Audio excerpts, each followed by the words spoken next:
Bienvenidos a Nosotros Decimos. Soy su servidor Jonás a través de la señal de Canal 10 Quiero TV y como siempre le digo, gracias por su sintonía.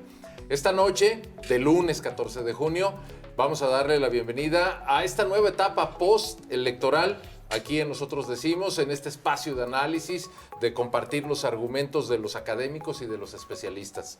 Yo estaré aquí, como siempre, tratando de aprender junto con ustedes de lo que nuestros invitados nos comparten, tratando de incidir con algunas preguntas que espero sean representativas de lo que ustedes están pensando. Vamos a abordar naturalmente ya lo que ha sido los ecos del proceso electoral, cómo se conforman las cámaras, tanto la Cámara de Diputados como la del Congreso del Estado, cuáles son las reacciones de nuestras autoridades. No puedo dejar de mencionar lo que dijo inmediatamente después de la elección el presidente Andrés Manuel López Obrador sobre una reforma político-electoral que desaparecería los plurinominales y también otros temas de interés público. Así que les doy la bienvenida, les invito a que se queden con nosotros en la siguiente hora y a que participen. Estamos en nuestras redes sociales, como siempre, enseguida aparecerán para ustedes y si no les recuerdo, @JonásJal y le preguntaré a nuestros invitados cuáles son sus cuentas de Twitter, que es, digamos, la red social en la que más se da el debate político y público. Les doy la bienvenida nuevamente, gracias por sintonizarnos y quiero presentarle a quienes me acompañan esta noche. Comienzo por mi derecha, el analista político Pedro Vicente Viveros. Don Vicente, bienvenido y gracias. Jonás, muchas gracias, buenas noches a todos ustedes. Bueno, quiero recordar su cuenta de Twitter, @PViveros. PViveros, así es. 2 veces B de vaca. 2 veces B de vaca. Y con mucho gusto y agradeciéndole por su tiempo, recibo al maestro Antonio Elvira, que nos acompaña esta noche. Maestro, bienvenido. Muchas gracias, buenas noches. Gracias por la invitación. ¿Usted tiene cuenta de Twitter? No, afortunadamente. ¿Cuál es? No tengo. No tiene. Tengo. Entonces, en redes sociales, ¿dónde discutimos? ¿Dónde criticamos? No tengo redes sociales. Trato de abstenerme de ese espacio de discusión. Bueno, conste que usted se lo pierde. Sí. Pero pues aquí ustedes pueden platicar con él por medio de su servidor. Y bueno, quiero empezar porque el tiempo luego parece que es bastante, pero se nos va muy rápidamente. Yo les planteaba en una suerte de agenda tentativa para abordar esta noche, cómo están quedando las cosas después de la elección del 6 de junio de este 2021. Sí. Más o menos ya el dibujo completo de lo que será el panorama nacional queda completado. Quizá cambie alguna pequeña fraccioncita, pero habrá 279 diputados federales del bloque Morena, PT y Partido Verde. Este será el bloque representativo del presidente Andrés Manuel López Obrador y creo que de alguna manera se derriba aquella imagen que nos vendieron hace unos pocos días de que no iban a poder hacer cambios, porque inmediatamente el presidente López Obrador dijo, bueno, pues empezamos a buscar aliados. Con 279 ya tienen una mayoría simple, pero es relativamente fácil empezar a hablar de cambios profundos en la Constitución y por lo pronto el dominio de lo que sería la aprobación presupuestal. Esa es mi lectura de inicio. Quisiera escucharlos a ustedes. Maestro Antonio Elvira, si me permite. Muchas gracias. Bueno, de entrada es una mayoría absoluta, aunque no le gustó el término. Bueno, es que ayúdenos también a poder definir cuántos tipos de mayorías existen. Usted que es catedrático de estudios políticos en la Universidad de Guadalajara. Básicamente hay 3 tipos de mayoría. La primera es una mayoría simple, que es a la que se refería el presidente, pero esta es una mayoría que puede ser, por ejemplo, de un solo escaño.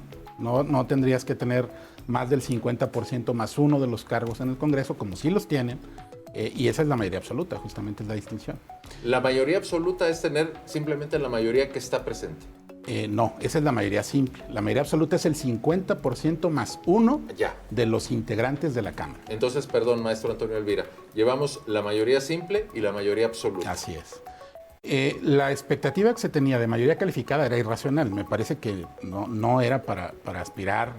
Incluso con los aliados era muy difícil que la obtuvieran. Pero, bueno, previamente se estuvo discutiendo la posibilidad de que esta coalición de partidos, más algunos otros que pudieran sumarse, tuvieran una mayoría calificada, que sería de las 2/3 partes del Congreso. Ok, perdón que lo interrumpa y aquí hacemos pausa. Hay 3 tipos de mayoría, simple, absoluta y calificada. La calificada, que implica 3/4 partes, 2/3 partes del total de los integrantes de la Cámara, es la que puede aprobar reformas constitucionales. Hasta ahí nos quedamos. Ahora sí, después de la clase, por favor. Gracias. Por eso comentaba, no era realista esa expectativa de los 2/3 tercios de la Cámara, no era una cuestión que pudiera ser realista. Sin embargo, la expectativa era muy alta. Todo el mundo tenía la idea de que Morena iba a arrasar en la elección. No le fue mal, tampoco hay que decir, como en algunos medios se ha dicho, que Morena fue el gran perdedor. Pues no, me parece que no, porque tiene mayoría absoluta. Y como lo dijo el presidente, pues es cuestión de 2 o 3 alianzas con algunos diputados de otras fuerzas políticas para que pudiera darse una mayoría incluso de reforma constitucional. Entonces no hay perdedores ni absolutos ni ganadores absolutos. La coalición de Va por México se posiciona en muchos distritos de mayoría, tiene también representación proporcional, pero no es una fuerza suficiente para quitarle la mayoría absoluta. Que de entrada una modificación legal es tan simple como esa mayoría absoluta. Entonces, habría que tener esa precisión. No hay un ganador claro, absoluto de la contienda, pero tampoco hay un perdedor absoluto. Entonces, ¿les fue bien también a la coalición PAN-PRI-PRD? Sí. ¿Les fue bien? Y en lo individual y en lo colectivo. Si es verdad que se puede mantener esa coalición electoral como una coalición congresional, pues va a dar mucha guerra y va a dar mucha posibilidad de generar acuerdos, negociaciones, pactos, que al final es lo que se le pide a los partidos en el Congreso. ¿Y qué opina del resultado para Movimiento Ciudadano, que decidió irse por su propio camino? Tiene algunos diputados más, pero no va a ser una fracción significativa. Pudiera sumarse en algunas votaciones, por ejemplo, con la mayoría de los partidos de la coalición de Hagamos Historia. O sea, apoyar a Morena. Pudiera ser. Yo no descarto esa posibilidad. Aunque en el discurso pareciera que no, y pareciera que a veces van confrontados, en las votaciones normalmente en el Congreso de la Unión no han estado muy divididas sus votaciones. Entonces yo no descartaría que en algunos temas en particular, sobre todo de interés en los estados, Jalisco y Monterrey, Nuevo León particularmente, estuviera algunos temas que permitan crear una mayoría congresional en ciertos temas. Entonces yo no descartaría alianzas por ahí. Se ha hablado también y especulado mucho del PRI. No sé, creo que me corregirán ustedes dos que tienen mucha más información. ¿Será el Judas, Antonio Lira?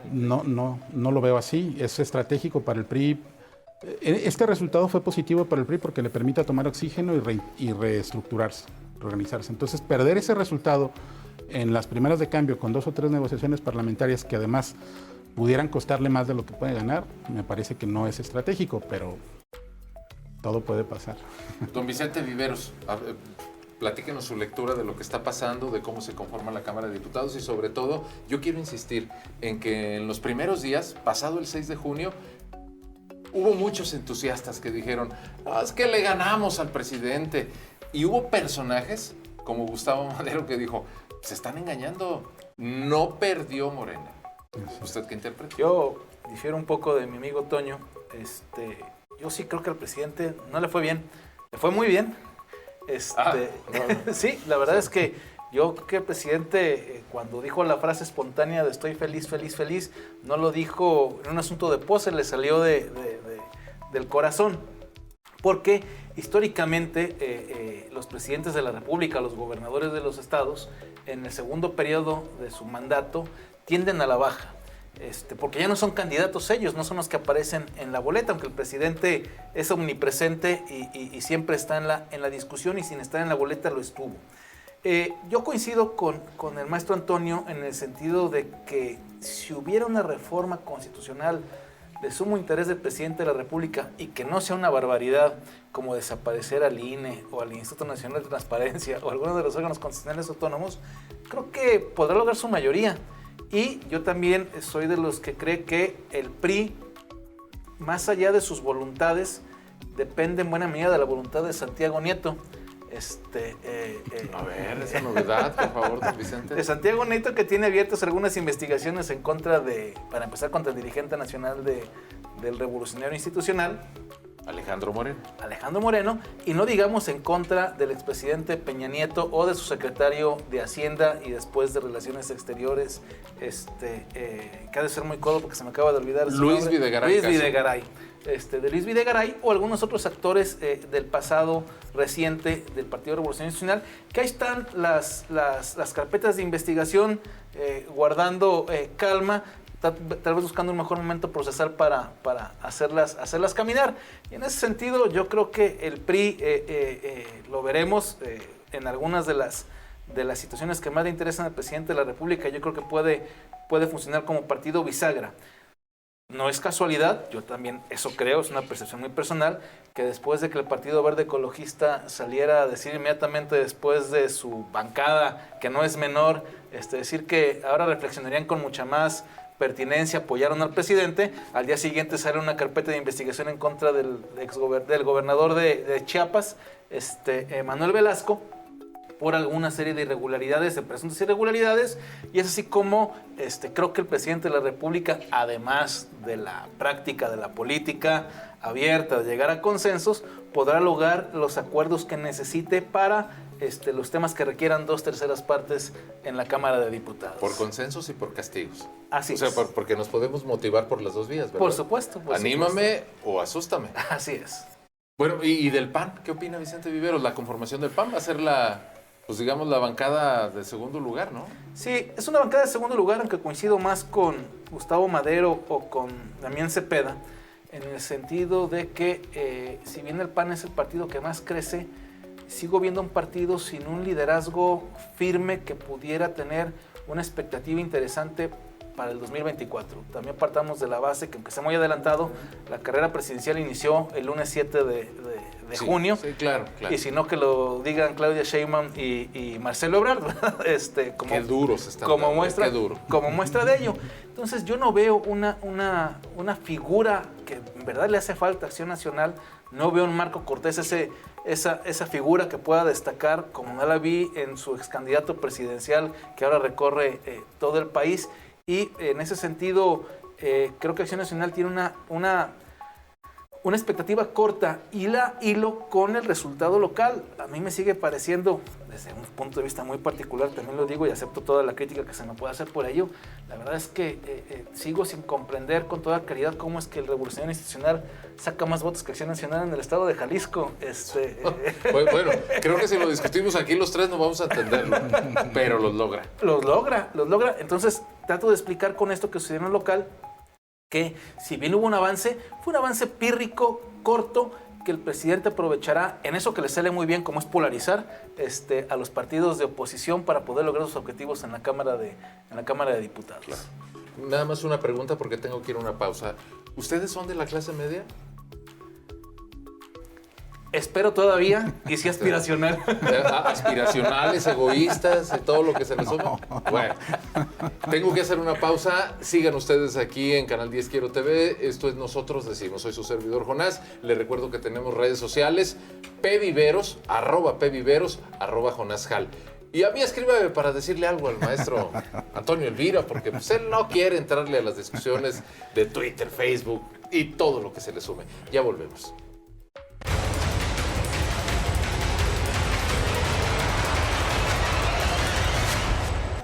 Estoy de regreso con ustedes, el corte fue breve, qué bueno que siguen en Canal 10 Quiero TV esta noche de lunes 14 de junio. Estamos en Nosotros Decimos. Me acompañan el maestro Antonio Elvira, catedrático, sobre todo en estudios políticos en la Universidad de Guadalajara, el maestro también Vicente Viveros, que pasó por estudios políticos y que ha seguido haciendo vida profesional y hoy nos acompaña haciendo análisis político. Soy su servidor Jonás. Les recuerdo que estamos hablando de los resultados electorales. Ya abordamos el tema de la Cámara de Diputados. Sé que no lo agotamos.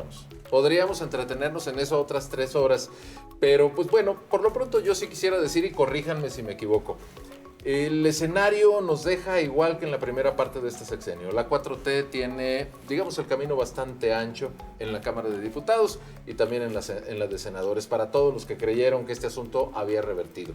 Si estoy en un error, por favor me corrigen, y ahora les pido que hablemos del Congreso del Estado de Jalisco. La vida nacional es muy importante, pero para los jaliscienses, pues también vernos a nosotros mismos es pues vital. Claro. El Congreso del Estado, con sus 38 curules, tiene un escenario histórico. Yo jamás lo hubiera pensado. Si me permiten, me lo platican hace 3 años, yo apuesto a que no sucedería. 24 diputadas vamos a tener. 24 diputadas y 14 señores diputados. Con la misma calidad legislativa, bueno, eso lo presumo yo, con la misma capacidad de votar y preguntándoles qué nos espera con un Congreso dominado por las mujeres. ¿Habrá diferencias? Este es el resultado de los ejercicios de paridad obligatorios. ¿Usted qué opina, maestro Antonio Elvira? Bueno, primero, el resultado es muy importante, no solo por los ejercicios de paridad, en esa parte yo no estoy tan de acuerdo, Si tú revisas, son 13 distritos de mayoría los que ganaron las mujeres, 13. Eso es un dato histórico. Bueno, pero sí es resultado un poquito de que haya habido obligatoriamente candidaturas de ellas. Sí y no, es la voluntad de los electores, porque igual pudo haber las 20 candidaturas, o las 30 candidaturas, o las 40 candidaturas de mujeres, y los electores no hubieran Votado elegido por mujeres. Sí. Entonces, sí, por supuesto importa que haya paridad en las candidaturas, pero al final del día lo más importante es que se respeta la libertad de los electores para definir que son las mujeres que van a ganar estos distritos quienes representan mejor sus opciones, alternativas y visiones. Eso es lo que más me parece de rescatar. Además, si a eso le sumas las 7 que automáticamente se distribuyen por iniciar con mujeres las listas de representación proporcional, pues ya tienes 20. Más los ajustes en términos de porcentajes mayores y las listas de representación proporcional de fórmula, pues tienes tus 24 diputadas. Es un acontecimiento muy interesante. Creo que el Congreso está muy equilibrado también en el sentido de que, a pesar de que Movimiento Ciudadano tiene 16 diputaciones y las 16 de mayoría, la representación proporcional juega muy bien, como quizá no había jugado en otros espacios, para generar más contrapesos. Y entonces, si te fijas, la integración de la representación proporcional le da espacio en donde las fuerzas políticas van a terminar con porcentajes de sobre o subrepresentación que no se habían dado en anteriores ejercicios. Eso me parece muy interesante y muy rescatable. Normalmente siempre había una como máxima en el sistema electoral jalisciense: la segunda fuerza paga la subrepresentación. Hoy no va a pasar. La segunda fuerza, que es Morena, sí tiene una subrepresentación, pero que es menor a los 2 puntos porcentuales de su porcentaje de votación. Es un ejercicio muy bueno. El PAN va a estar por ahí de menos de 0.5 de su representación, el PRI también. Quizá el único que tenga un poco de sobrerepresentación pudiera ser Hagamos, quizá con un poquito menos de un medio punto porcentual de sobrerepresentación. Entonces, el Congreso va a quedar integrado, a menos de que vengan impugnaciones, que las va a haber, por supuesto. Claro, claro. Pero queda bien integrado, y además con el plus de que va a tener 24 mujeres. Bueno, y ahora la pregunta simplista, maestro Antonio Elvira. ¿24 mujeres harán diferencia? Nada más por el hecho de ser mujeres, por el hecho de no ser políticas con muchísima trayectoria. Habrá algunas excepciones, como Mara Robles, que sí ya lleva muchos años integrada a lo que es la negociación, la disputa, pero la mayoría de quienes van a llegar pues son, digamos, nuevas en el ejercicio. Sí creo que puede haber, bueno, hay dos lecturas. La primera es, sí puede haber sobre todo temas diferentes de legislación. Es claro, si tú observas más o menos el comportamiento, las mujeres legisladoras proponen más temas de carácter social, por ejemplo, ¿no? Entonces sí yo espero que haya mucha más propuesta, mucha más iniciativa en términos sociales, en términos de legislación que tenga que ver con derechos humanos, con personas desaparecidas, con violencia intrafamiliar, con violencia de género. Se espera mucha más legislación en ese sentido. Pero también hay otra visión, y esta es muy realista y quizá no guste, pero me parece que es muy realista y la tenemos que tener en consideración. El grado de independencia y autonomía de las legisladoras respecto de liderazgos en los partidos. Y normalmente esto no es un tema que se pueda ignorar. Entonces, claro que no, pues si no estamos... Entonces me parece ahí que tendríamos que esperar a que algunos de estos liderazgos de verdad estuvieran respaldando iniciativas y planteamientos de las legisladoras. No estoy tan convencido de que eso va a ser en automático. Entonces, aunque va a haber más mujeres, habrá que esperar cómo se da esa interacción entre, por ejemplo, dirigencias partidistas con Congreso, con sus diputados en el Congreso, incluso dirigentes de coordinación de fracción parlamentaria con sus diputados. Entonces, no es automático. Claro. Maestro Vicente Viveros, volvemos al número grueso. 24 mujeres, 14 hombres. Esta será la conformación, la integración del Congreso del Estado de Jalisco.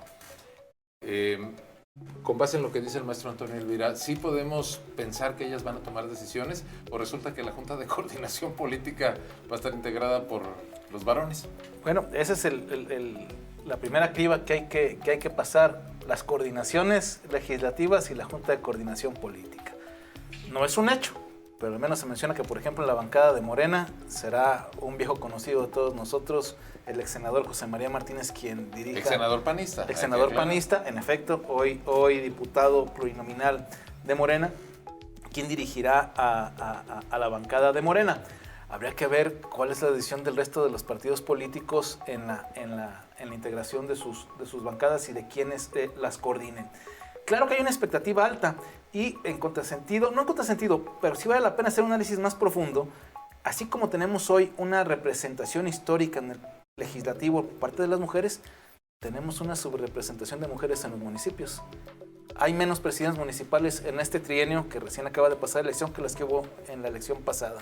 No llega a una treintena de presidentas municipales que habrá en los 125 municipios del estado, y en buena medida por un asunto muy criticado o que causó mucha polémica sobre las reglas establecidas por el Instituto Electoral y de Participación Ciudadana en los bloques de mayor representación, en las que al final el IEPC y el Tribunal Electoral, habrá que decirlo porque fue impugnado y el tribunal ratificó la decisión del IEPC, que en los bloques de 9, los partidos pudieran acomodar libremente a candidatas o candidatos sin que fuera uno y uno en cuanto a la productividad de cada partido político en los municipios más votados. Y esto tiene su consecuencia, por eso tenemos hoy menos presidentas municipales que presidentes municipales. Yo coincido en esa parte con el maestro Antonio en el sentido de que habrá seguramente mucha mayor propuesta social por parte de las legisladoras, pero el tema fundamental es que puedan pasar por sus dirigencias partidistas y por sus coordinaciones legislativas. Y ese es el reto que espero que se supere con creces, eso sí hay que decirlo. Creo que es una expectativa que tendríamos todos los calicienses en este tenor. Bueno, manifestaban ustedes dos, en eso coinciden, que habrá una serie de temas en agenda que es más de interés de ellas, las diputadas. Ahora, ¿le van a servir al gobernador Enrique Alfaro? Y cuando digo le van a servir es que también tenemos pues un paradigma. Cuando el gobernador tiene mayoría de su partido, aprueba fácilmente el presupuesto, reformas que le interesen, por ejemplo, nos salimos o no nos salimos del pacto fiscal, tiene más fortaleza legislativa para enfrentarse en las diferencias con el gobierno federal. ¿También las mujeres van a ayudar en eso o no le van a ayudar mucho a Enrique Alfaro Ramírez? No, yo espero que sí. Yo, en esta expectativa que tenemos de que se empujen temas de carácter social, de igual manera, al menos yo tengo la expectativa de que el debate sea de altura, sea con miras, sea preparado por parte de todas las legisladoras, no solamente de las de MC, sino de todos los partidos políticos. Y en ese sentido yo creo que sí, al menos la fracción de MC, sí le ayudará al gobernador a sacar los temas en el Congreso del Estado con el trabajo que se haga con el resto de las fracciones legislativas. Si bien es cierto, arrasó MC en las diputaciones locales, en esta lógica que explicaba muy bien el maestro Antonio, no hay un solo diputado o diputada de representación proporcional para la fracción mayoritaria, y eso lo limitó. La verdad es que a MC tal vez le hubiera convenido perder un distrito de mayoría relativa y hubiera ganado 2 de representación proporcional. Pero bueno, a final de cuentas, así es la democracia en este país con esas reglas, y sí tenemos un Congreso multicolor en el que habrá que hacer mucho ejercicio de negociación para sacar los temas que le interesen al gobernador del estado o al gobierno del estado en ese sentido, y yo sí espero un debate de calidad y de altura por parte de las legisladoras representadas en el Congreso. Maestro Antonio Elvira, antes de que nos pidan una pausa, le voy a hacer una pregunta muy simplista, pero creo que refleja el interés de muchas personas.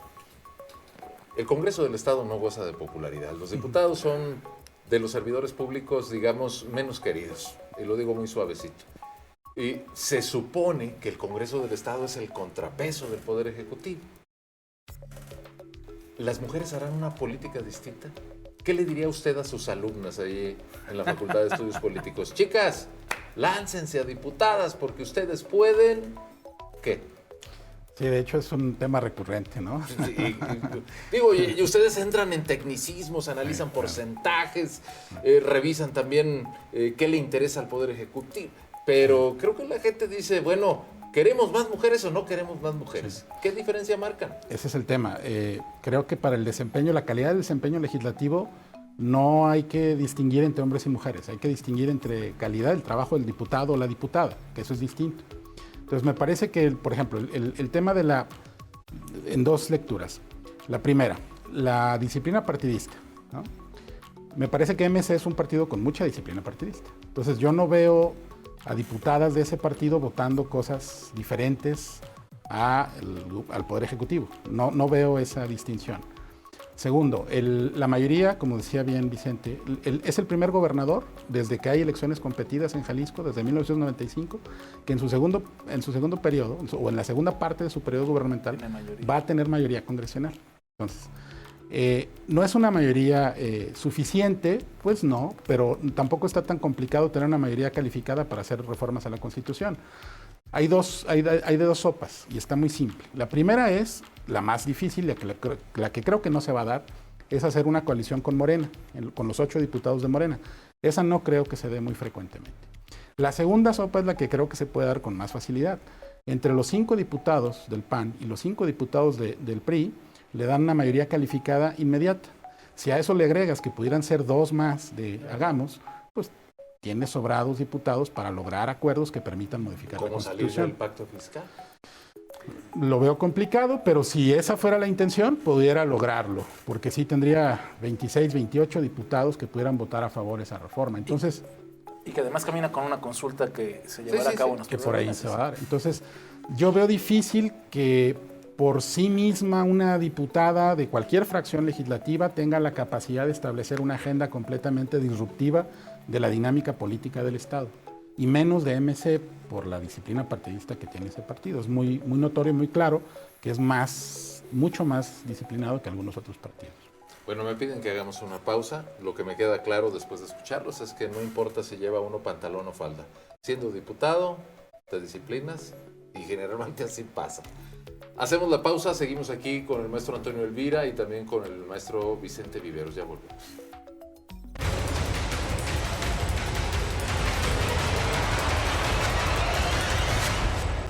Ya estamos de regreso, esto es Nosotros Decimos. Como le decía desde el principio del programa, le agradezco mucho su sintonía. Lunes 14 de junio, esta noche abordando temas que son ecos del proceso electoral y que se vienen sumando como una cascada. Ya hablamos de la integración de la Cámara de Diputados, hablamos con nuestros invitados de lo que puede ser el papel y sobre todo la ruta de trabajo del Congreso del Estado con esta composición histórica de 24 diputadas y 14 diputados. Vamos a dejar eso porque además la realidad nos irá enseñando qué sucede. Si bien nuestros especialistas ya establecieron lo que puede ser una agenda muy realista del trabajo y el comportamiento de ellos, ahora quisiera que habláramos sobre algo que suele ser tema de un día sí y de otro también. La agenda que impone el presidente Andrés Manuel López Obrador. La semana pasada, maestro Vicente Viveros, maestro Antonio Elvira, el presidente se reunió sorpresivamente con la cúpula de la crème de la crème de los empresarios. Los más adinerados, incluso hasta se debe haber tomado un café con Claudio X González, este señor golpista que, palabras del presidente, Así es, que atenta contra la 4T. Estaban Carlos Slim, vi a Alfonso Romo en las fotografías y otro grupo de empresarios, pues digamos, más que connotados, muy poderosos por su capacidad adquisitiva y por la posibilidad que tienen de influir en el país. Ahí nos enteramos un día después, el presidente les dijo, les propongo desaparecer los plurinominales. Les propongo no cobrarles más impuestos. Eso no sé muy bien en qué términos lo habrá dicho, ni nos lo han aclarado. Pero a cambio fortalecemos a la Comisión Federal de Electricidad y le entregamos la Guardia Nacional al Ejército, a la Sedena. Ya quitamos este asunto aspiracional de que sea un mando civil el que esté detrás de la Guardia Nacional. Y son un montón de temas en un mismo momento. Quiero pedirles que por favor me den sus puntos de vista, cómo lo han revisado. Esta es una posibilidad de un paquete de iniciativas realistas. ¿Cómo lo va a recibir el país? Empezamos con el maestro Vicente Viveros, por favor. Bueno, yo creo que se equivoca el presidente en esta ocasión. Es al menos la cuarta vez que el presidente de la República se reúne con la cúpula empresarial del país. Y cada vez que ha tenido una reunión con ellos, sale a decir él, con mucho ahínco, no tanto los empresarios, que acordaron un paquete de inversión privada por tantos miles de millones de pesos para el siguiente año, que al día de hoy no se ha dado. Después de 4 reuniones, ninguno. Entonces, sí, los empresarios, como debe de ser, usan la relación pública para llevar bien con el presidente, pero de eso soltar inversiones en un esquema de incertidumbre que vive el país es complejo. Dos, lo hace con el público equivocado, creo yo. Dice que no les va a cobrar más impuestos, pero no hay que ser mago para saber que los subsidios aumentan de manera importante en estos 3 años y aumentarán aún más, según lo dicho por el propio presidente, pero para ello requiero de ingresos proporcionales a lo que voy a gastar en subsidios. No critico los subsidios per se, pero sí creo que en un asunto de política elemental hay que tener los ingresos suficientes para poder otorgar los beneficios que le quiere dar a los más desfavorecidos. Y entre ellos los más desfavorecidos está la Comisión Federal de Electricidad como institución, no como persona. Meterle dinero a la Comisión Federal de Electricidad, particularmente en este momento, no parece una buena idea, como no lo es meterle a Pemex en las condiciones en las que el presidente vislumbra que hay que hacer funcionar ambas empresas paraestatales. Y el tema de la Guardia Nacional, espero que la alianza se mantenga en este sentido, en esos temas que sí son muy polémicos y nadie le vaya a aprobar al presidente de la República este tema. Y regreso a un asunto que le he dicho afortunadamente aquí varias veces. No es proporcional el nivel de militarización que ha tenido este régimen de la 4T frente a los que tuvo Enrique Peña Nieto, Felipe Calderón, Vicente Fox, Carlos Salinas, Ernesto Zedillo, a quien se le otorgó el beneficio de la reforma legislativa para poder meter la Guardia Nacional, desaparecer la Policía Federal en un esquema de policía cuasi militar. En términos reales es militar, no legal. Cosa que aquí lo interrumpo, maestro Vicente. ¿Sí? Se lo aprobaron todos. Se lo aprobaron todos. Dijeron, presidente, va. Si ese es su proyecto, va. Que no me parece mal. Ese es el proyecto que el presidente de la República vendió. Pero no es proporcional este nivel de modificación legal y de poder al ejército, que hoy hace todo, construye lo que se nos ocurra. Construye, vigila, aunque nos regañen en el gobierno de Estados Unidos. Frente al nivel de inseguridad que vivimos. Yo insisto, parece que corren por carriles paralelos el aumento de la delincuencia y de lo que incide el crimen organizado en el país, y por otro lado el ejército, la marina y la Guardia Nacional, y no es proporcional el poder que ha concentrado el presidente de la República en el ejército versus la delincuencia que vivimos en el país. Los resultados. Los resultados que están. Digo, si la Guardia Nacional fuera súper efectiva, aunado que dejamos a las policías municipales en la indefensión total por la falta de recursos al desaparecer los programas federales de apoyo a los municipios en materia de seguridad. Entonces, por lo pronto, no hay a quien voltear a ver para que lo defienda uno en esta situación de inseguridad. ¿De veras cree, maestro Vicente Viveros, que no se lo van a aprobar al presidente? Yo esperaría que no. Yo creo que si él lo pone sobre la mesa, nos sorprenderíamos de cuántos diputados que hoy parecen de oposición le dirían adelante, caminando. ¿Cómo va? Yo espero que no, la verdad espero que no. Bueno, aunque sea más un asunto de fe, es decir. Maestro Antonio Alvira, déjeme añadir, porque es el mismo planteamiento que le hago a Vicente Viveros. Después de lo que acabamos de ver, del tema de los 279 diputados y diputadas de coalición, del asunto de yo les doy, pero ustedes me dan, ¿de veras no cree usted que vaya a salir la reforma eléctrica para fortalecer a la Comisión Federal de Electricidad, cerrarle contratos a las empresas de energía alterna y además darle a la Sedena a la Guardia Nacional? ¿De veras usted cree que eso no va a pasar? En esos temas tengo una visión un poco más pesimista. Creo que sí podría lograr su cometido, sí podría lograr las mayorías suficientes. En donde sí considero que no podría lograrlo, a pesar de que es un tema, dirían los que les guste el fútbol, es un tema para la tribuna, es un tema tribunero, el de la RP. ¿Quién en su sano juicio en este país? Ya sé, y lo dijiste muy bien. O sea, los diputados no tienen la mejor de las opiniones, no tienen la mejor visión, es consistente en todos los estudios. Si ves Latinobarómetro, si lees la opinión negativa que se tiene de la democracia y en particular, por ejemplo, los de aquí en México sobre los diputados, ¿no? Solamente debajo de los policías. Solamente debajo de los policías. Entonces, por supuesto que es muy tribunero decir, vamos a disminuir el tamaño del Congreso. Sí, pero ¿qué hubiera pasado con un Congreso de 400? En aquel sueño, digamos, de la época dorada del PRI, de los 400 diputados, pues este partido tendría mayoría recontracalificada para hacer la reforma. 279 de 400. Entonces no, esa no va a pasar, pero es de las tribuneras, es de las que lanza para que sí haya aplausos, pero me parece que sería una de las más tristes y dramáticas, porque si justamente lo que se buscaba en esta elección, o algunos de esos grupos y los empresarios, algunos de ellos muy activamente, era equilibrios legislativos que permitieran un ejercicio menos hiperpresidencialista, pues entonces eso sería un golpe de gracia, un tiro de gracia para esta capacidad de restringir el uso unidireccional y unipersonal de la presidencia. Bueno, entonces usted dice, sí puede pasar la Guardia Nacional en manos de la Sedena, sí puede pasar el fortalecimiento de la Comisión Federal de Electricidad, pero no va a pasar la desaparición de la RP, de la representación plurinominal. Así es, y la de la Sedena tendría un costo muy alto, porque si tú recuerdas al López Obrador candidato de oposición, uno de los temas fundamentales en los que sustentaba sus propuestas en materia de seguridad era la no militarización de los cuerpos de seguridad. Entonces, bueno, así como esos hay muchos chistes que hoy los vemos como recuerdos anecdóticos. Pero muchos de sus fieles seguidores de muchos años sí están convencidos de que no es el camino. Entonces, me parecería que tendría un costo también. Así como perdieron algunos electores en esta elección que votaron en 2018 Morena, que sin ser de Morena, porque queda claro, hay un dato muy que nos puede parecer esclarecedor. 9 de cada 10 mexicanos no le importa militar en partidos políticos, no lo va a hacer. Entonces, de esos 9, pues ahí está la clave de quién gana elecciones. ¿Quién puede convencer a la mayor cantidad de esos 9 que no militan en partidos? Pues es quien gana elecciones. En 2018 él tuvo la capacidad de convencerlos, pero ha perdido poco a poco. No tanto, como ya vimos. No, bueno, es sorprendente, maestro Antonio Elvira. O sea, la capacidad de popularidad de Andrés Manuel no la habíamos visto nunca. Sí, pero si te fijas, el resultado electoral tampoco refleja el nivel de popularidad del presidente. Entonces ya hay que disociarlo. ¿Ah?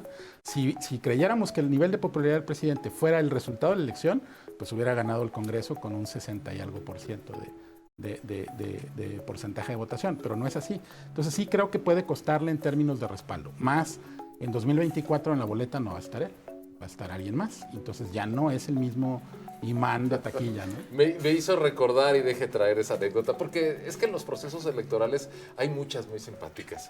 Entrevistan a Enrique Alfaro, a propósito del Poder Ejecutivo, y le preguntan, oiga, usted no va a estar en la boleta después de muchos años. ¿Qué se siente? Pues, ¿qué se siente? Pues nada, ¿no? Nada. Digo, porque me queda muy claro que Andrés Manuel López Obrador, aunque no ponga su nombre en la boleta, está jugando en la elección, como jugó en esta, donde no estuvo su nombre. Pero gracias a él se dieron los resultados que se dieron. Sí.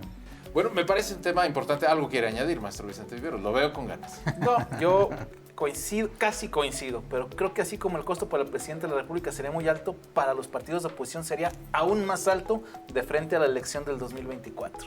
¿Desaparecer a la RP? No, el de aprobar que la Guardia Nacional sea dirigida por un militar. Bueno, casi tengo que hacer la pausa, pero a propósito, quiero ligarlo con parte de lo que ustedes nos están comentando. Hace unos momentos usted nos decía que no hay liderazgos en la oposición. Bueno, casi el liderazgo panista se llama Diego Fernández de Ceballos. Honestamente, lo digo no por aplaudirlo. Y ahora que le entró a las redes sociales más. Pues ya tiene más peso su discurso que el de Marco Cortés. Por supuesto. Entonces, me parece que sí hay un discurso muy claro de distinción entre lo que es un proyecto de gobierno vigente, aprobado, legítimo, y una visión distinta de una parte de la población que no está de acuerdo. De acuerdísimo. Bueno, si les parece, vamos a hacer una pausa. A propósito de eso, es el último bloque del programa. Pues por eso les preguntaba, en son de broma, pero si forman parte ustedes de la clase media, porque creo que en este momento, aunque parezca irrisorio, se está dibujando lo que va a ser el México de los próximos 3 años, y lo está haciendo el presidente en las mañaneras. Vamos a la pausa y regresamos con este tema. Sigan aquí en Nosotros Decimos, Canal 10.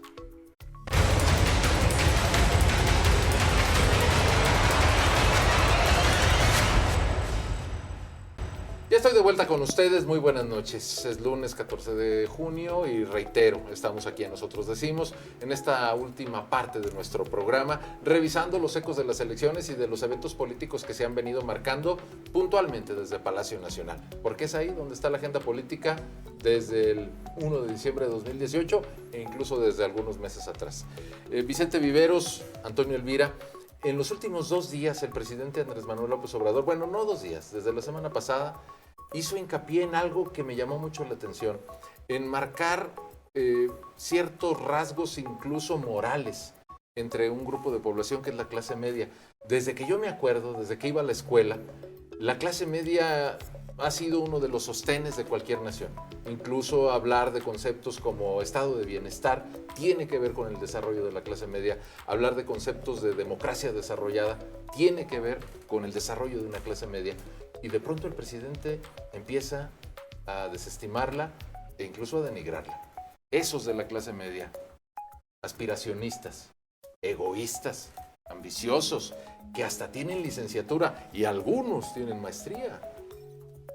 como que está marcando un antes y un después. Y por eso insisto, pareciera que está estableciendo las bases de lo que será ese proceso que dice el maestro Vicente Viveros empezó el 7 de junio, la elección de 2024. No sé si sea anecdótico, irrisorio o a ustedes les parezca serio y qué mensaje nos manda a los mexicanos en un país donde hay más de 50 millones de pobres. No, yo creo que el presidente saca sus cálculos aritméticos.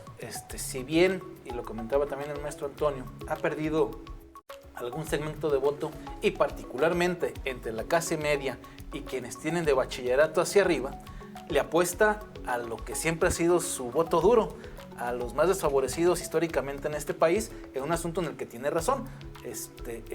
Un amplio espectro de la sociedad mexicana que fue olvidada por muchos gobiernos de diferentes partidos, del PRI y del PAN particularmente, y que son su fuente de votos más importante. Y por eso su esquema del subsidio, no le quiero hacer una crítica simple al tema de los subsidios a los más pobres, pero en eso alimenta, hay que decirlo también claramente, en eso alimenta su voto duro. Y lo que hace el presidente es ir preparando el escenario de polarización aún mayor en un esquema de 60-40 que le permita ganar la siguiente elección independientemente de quién sea el candidato de Morena en el próximo proceso electoral. Entonces yo creo que es toda una estrategia establecida que le ha funcionado al presidente de la República en los últimos 3 años sin duda, y que asume que la sangría que pueda tener de esta clase media no es suficiente para que le haga perder la elección dentro de 3 años y pavimentarle el camino a quien sea la o el candidato de Morena en el siguiente proceso electoral. Entonces yo creo que es fiel a su percepción de lo que tiene que ser este país. Bueno, antes de darle la palabra a maestro Antonio Elvira, pero ¿se imagina usted, Vicente Viveros, un escenario, digamos, porque es hipotético, obvio, que el candidato del presidente sea Marcelo Ebrard? Traje Dior, clavel en el ojal, anillo de oro con piedra preciosa, loción de tienda departamental y evidentemente cualquier cosa menos trato con los pobrecitos. ¿De todas maneras?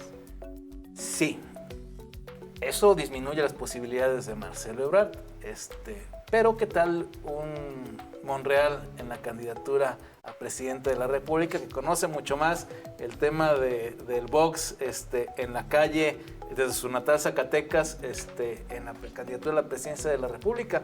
Yo creo que más bien eso definirá en los próximos meses, en los próximos 2 años, el perfil de quién tendrá que ser el candidato a presidente, candidato o candidata a presidente de la República, y tendrá que coincidir en buena medida con el discurso del presidente de la República. Y en efecto, en esa parte Marcelo Ebrard queda lejos de ese discurso, aunque la capacidad de mimetización que tienen nuestros políticos da perfectamente para ello. Maestro Antonio Elvira, ¿qué opina usted de este fenómeno en particular? Que creo sí es inédito, ¿no? Porque el presidente había hablado de algunas cosas, digamos, hablaba de los adversarios, hablaba de los conservadores, es parte de su lenguaje cotidiano. Pero ese ataque tan frontal a la clase media yo no lo recuerdo. Quizá en la campaña de 2006, recordarás que incluso hablaba de, en este país, primero los pobres, este gobierno no será para los fifís, será para los pobres. Quizá desde aquel entonces no había tenido una muestra tan clara de separación de este segmento de población. Ahora me parece que sí, le está hablando a su electorado, pero el problema tiene que ver no solamente con que le hable el presidente. El problema es que Morena como partido no se ha institucionalizado. Veo difícil que en estos 3 próximos años Morena termine de ser un partido consolidado, sólido, institucionalmente, que le permita aspirar a que, independientemente si le habla o no el presidente, ese electorado vaya con Morena. Y es justamente una parte de la explicación de este resultado. Por ejemplo, en Jalisco, si tú revisas los números de la participación en algunos municipios en particular y en algunos distritos en particular, te das cuenta que justamente municipios con mayor nivel de ingreso, en donde hay población, hay de todo en todos lados, Zapopan tiene diferencias tremendas, pero si te fijas en las zonas en donde se hizo una participación más grande, por ejemplo el Distrito 10, pues evidentemente hay un nivel, digamos, de ingreso y de educación diferente a lo que hay, por ejemplo, en el Distrito 4. En Tlaquepaque, en Tonalá, por ejemplo, hubo una disminución de la participación. Entonces, creo que ese es el electorado al que le está hablando el presidente. No estoy seguro de si les alcance como partido para tener la capacidad de representar cabalmente sus intereses aún sin el presidente en la boleta. Esa es una gran cuestión que me parece que tenemos que tener muy precisos de aquí a 3 años. Tiene razón, Toño, en el tema de la institucionalización, pero en sentido contrario vemos toda la franja del Pacífico. Y a ver, bueno, ya que lo menciona, porque yo no se los planteé, ciertamente hablamos de la integración de la Cámara de Diputados, pero no de la integración de las gubernaturas. Morena se hace con 11 de 15. Y suena muy comprensible, pero cada estado es un fenómeno particular, ¿no? Sí, pero tener gobernador y tener mayoría en 18 congresos el día de hoy también da una capacidad de movilización. No cuento ninguna cosa que no tenga que contar. Bueno, pues tener una buena cantidad de presidencias municipales y de gubernaturas, una capacidad de movilización de tu voto duro en mucha mejor condición que no siendo gobierno del estado o presidente municipal. Entonces la capacidad de operación pie a tierra de Morena se va a incrementar exponencialmente en este sentido en estados históricamente. Más de algunos de ellos desde la revolución había cambiado de signo político. Colima, por ejemplo. En Colima, por ejemplo, en donde el PRI es el gran derrotado en el proceso electoral, hasta Baja California Sur, que perdió Acción Nacional. Entonces, yo sí creo que, independientemente del proceso de institucionalización que bien comenta el maestro Antonio de la Torre y que tiene razón, creo que sí tener una mayor capacidad de movilización en esta resta aritmética que hace el presidente de la República, muy básica. Y no quiero sonar, no hay manera bonita de decirlo, rentabilizar la pobreza. Y lamentablemente en este país seguimos teniendo un mayor segmento de pobres que de clase medieros o de personas en la porque, punta. Bueno, hasta donde yo me acuerdo veníamos en ese proceso histórico de aumentar la clase media, porque eso significaba más bienestar para más personas. Por supuesto. Pero hemos hecho lo contrario. Cuando la clase media, por el contrario, su mayor preocupación es no bajar. Claro. No subir, sino no estar en el segmento anterior a esa amplia clase media, porque también hay que decirlo, la clase media es un segmento muy amplio de quien gana... Con muchas subclasificaciones. Así, con muchas subclasificaciones, así es. Bueno, quiero cerrar y agradeciéndoles por el tiempo de hoy, pues simplemente preguntarles, yo sé que ameritará una reflexión profunda, pero haciendo pues hincapié en su capacidad de síntesis. ¿Estamos en un México de pobres contra ricos? ¿A eso nos lleva el presidente? ¿O de pobres contra clase medieros? Pregunto. No, me parece que no lo somos, pero que como discurso político y como oferta política es conveniente para algunos partidos y algunos actores en lo particular, sí lo es. Pero no me parece que estemos en esa dinámica, me parece que estamos en una dinámica de una pluralidad impresionante. Se nota no solamente en lo político electoral, se nota en lo cultural, se nota en cualquier evento y en cualquier tema que tú tengas, en lo empresarial, por ejemplo, la diversidad de empleos y de comercios y de pequeñas empresas que se crean, van desde la tecnología hasta los alimentos. Somos un país tan plural que afortunadamente creo que esta polarización no tiene un impacto tan enorme. Políticamente sí, pero eso es justamente el tema. La estrategia de un partido y la estrategia incluso de un funcionario, pues no puede estar por encima del bienestar de una comunidad política. Entonces ahí es donde tenemos que ser más inteligentes y entender que cabemos todos en un proyecto de nación.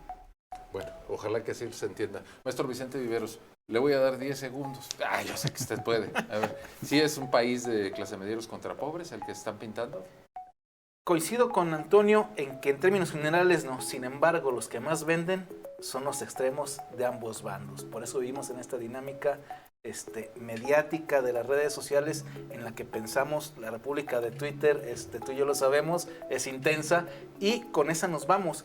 Frente a la realidad de los resultados electorales, por ejemplo, en el estado de Jalisco, cuando ves el mapa multicolor, en efecto vivimos en una pluralidad que va mucho más allá de los rudos de ambas partes. Bueno, les agradezco mucho a Antonio Elvira, Vicente Viveros, sobre todo a ustedes.